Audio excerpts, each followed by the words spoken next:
சரியா உனக்கு விஷயம் தெரியுமா? நேற்று ஸ்ரீனி பையன் ஹோம்ஒர்க் செய்யாமல் வந்து என்ன அடி வாங்கினா மிஸ்ஸுக்கிட்ட. ஆமாம் சுனேகா, நல்ல வேலைப்பா. நேற்று நம்ம ஹோம்ஒர்க் பார்க்கறதுக்குள்ளே பெல் அடிச்சிருச்சு. இல்லைன்னா நமக்கும் அதே நிலைமை தான். சீனி பையன் என்ன குட்டிச்சிட்டு கிண்டல் பண்ணுறான். அம்மா கிட்ட சொல்லி ஸ்கூலுக்கு கூட்டிகிட்டு போகிறேன் பாரு. இல்லைங்களா, படிக்காமல் என்ன இங்கே உட்காந்து நாயும் பேசிகிட்டு இருக்கிறீங்க? ஒரு நாளும் ஸ்கூல் விட்டு வந்தால் ஹோம்ஒர்க் செய்யறதில்ல. அம்மா, ஸ்கூலில் அந்த சீனி பையன் என்னை குட்டிச்சின்னு கிண்டல் பண்ணுறாம்மா. நீ வந்து என்னன்னு கேளுமா. யாரு? அந்த நூடுல்ஸ் பண்ணுறேனா? அந்த ஆத்தாக்கு அரைக்க இருக்கிற கொழுப்பு அப்படியே அந்த பையனுக்கு இருக்க மாட்டேங்க. நாளைக்கு வரேன் ஸ்கூலுக்கு. சரி, போய் படிக்கிற வேலையை பாருங்க. நான் நைட் சோறு போட மாட்டேன் பார்த்துக்குங்க. நான் இப்பயே போய் படிக்கிறோம்மா. அம்மா, நைட்டுக்கு என்ன சமையல்?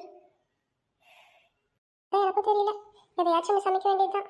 தங்கப்பில்லை, கடைக்கு போய் அம்மாவுக்கு கொஞ்சம் காய்கறி வாங்கி கொடுத்துட்டு படிமா. பக்கத்து வீட்டு சரலாக்கு வேற உடம்பு சரியில்லையா, அவளுக்கும் சேர்த்து சமைக்க சொன்னான். அதை வேற சேர்த்து சமைக்கணும். பாவம் முடியாமல் கிடக்கா, என்ன பண்ணேன்?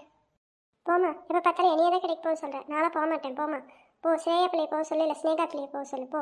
நானும் போகவே மாட்டேன். போமா. தங்க பிள்ளை இல்லை, லட்டு பிள்ளை இல்லை, போயிட்டு வாம்மா. நீ ஏதாவது காசு மிச்ச காசுக்கு சில்லறைக்கு ஏதாவது தீனி வாங்கிக்கம்மா. அம்மா கொஞ்சம் உதவி செய்யுமா. சரி, இந்த ஒரு டைம் போகிறேன். இனிமேல் நீ என்ன சொன்னாலும் போக மாட்டேன். காசை எடுத்து கொடு. நானும் பிறந்த எல்லாத்தையும் படிச்சுட்டு தான் இருக்கிறேன். ஆனால் மண்டையில் தான் ஏற மாட்டேங்குது. எதையாச்சும் எழுதிக்கிட்டு போவோம். அந்த மிஸ்ஸுக்கு ஹோம்ஒர்க் என்னென்னா பார்க்க தெரியாது. நோட்டை நப்பிட்டு போனால் போதும். ஸ்னேகா, நாளைக்கு நம்ம ஸ்கூலில் குரூப் ஃபோட்டோ எடுக்கிறாங்களாம். நல்லா மேக்கப் பண்ணிவிட்டு ஜம்முன்னு போகணும்.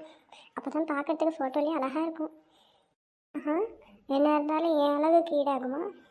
இந்த கிளாஸ்லேயே, ஏன் இந்த ஸ்கூல்லையே இந்த மாதிரி அழகான பொண்ணு யாருமே கிடையாது. ஆமாம், சொன்னாங்க. நீ தான் உலக அழகியா. ஏன் இல்லையா? என்னோடய ஹேர் ஸ்டைலுக்கு ஈடாவீங்களா நீங்கள்லாம்? சரி, வெட்டி கதை பேசாமல் எழுதுறதுக்கு வழியே பாரு. நானே எழுதுறேன். இந்தாங்கடி, நான் கஷ்டப்பட்டு கடைக்கு போயிட்டு வரேன். நீங்கள் 2 பேர் சோபாவில் ஜம்முன்னு உட்காந்து கதை பேசிகிட்டு இருக்கீங்களா? இரு, நான் போய் அம்மாவை கூட்டிகிட்டு வரேன். இந்தாங்கடி, 2 பேரும் படிக்காமல் என்னடி பண்ணிகிட்டு இருக்கிறீங்க? கதை பேசிகிட்டு இருக்கிறீங்களா? பாவம் பிள்ளைங்க படிக்கிறேன்னு எல்லா வேலையும் நான் பார்த்து செஞ்சுட்டு இருந்தேன். 2 பேரும் உட்காந்து ஜம்முன்னு சோபாவில் பேசிகிட்டு இருக்கிறீங்களா? நைட் சோறு போட மாட்டேன் பார்த்துக்குங்க. இல்லைம்மா, இவ தான் அழகை போட்டி பற்றி பேசிகிட்டு இருக்கிறா. நான் தான் உலகத்துலேயே அழகுன்னு சொல்லி இவதாம்மா பேசிகிட்டு இருக்கா. நான் இல்லைம்மா. ஓ, வேலை தானே அது. ஏடி முன்னாடி தவங்க 4 மணி வெட்டி விட்டுறேன்.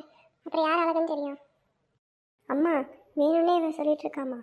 நான் ஒன்றுமே பண்ணலை, படிச்சுட்டு தான் இருந்தேன். இவ தான் ஸ்கூலில் குரூப் ஃபோட்டோ எடுக்கிறத பற்றி பேசிகிட்டு இருந்தா. சரி, அடிச்சுக்காம ஒழுங்காக படிக்கிற வேலையை பாருங்கள். நான் போய் நைட் சமைக்கிற வேலையை பார்க்குறேன்.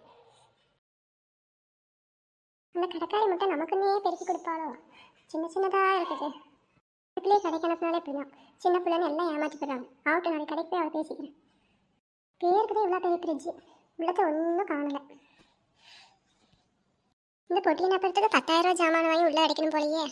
இதுக்கு எங்கே போகிறது நம்ம காசுக்கு? எவ்வளோச்சும் வந்து வெங்காயத்தை நெருக்கி கொடுப்பான்னு பார்த்து எல்லா வேலையும் நம்மளே தான் செய்ய வேண்டியதாக இருக்குது. கேட்டால் கண்ணி ஏறி காலை ஏறி கதை பேசுவாளுங்க. ஆனால் திங்கத்துக்கு மட்டும் கரெக்டாக வந்துடுவானுங்க. இல்லைங்களா, எல்லாரும் இங்கே வாங்க. சாப்பிட்டு போய் நேரத்தில் படுங்க. நாளைக்கு காலையில் பள்ளிக்கூடம் போக வேண்டாமா? வாங்குங்க. எப்போ பாரு அம்மா தயிர்ச்சோட கிண்டி கொடுக்குது.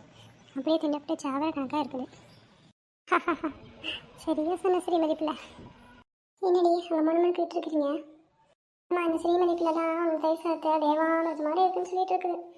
வாய் பேசாமல் தின்னுட்டே போய் தூங்குற வேலையை பாருங்க. சரிம்மா, நாங்கள் போய் தூங்க போகிறோம். காலையில் நேரமாக எழுப்பு. நாளைக்கு ஸ்கூலில் குரூப் ஃபோட்டோ எடுக்கிறாங்க. நல்லா மேக்கப் பண்ணிவிட்டு நீட்டாக போகணும்.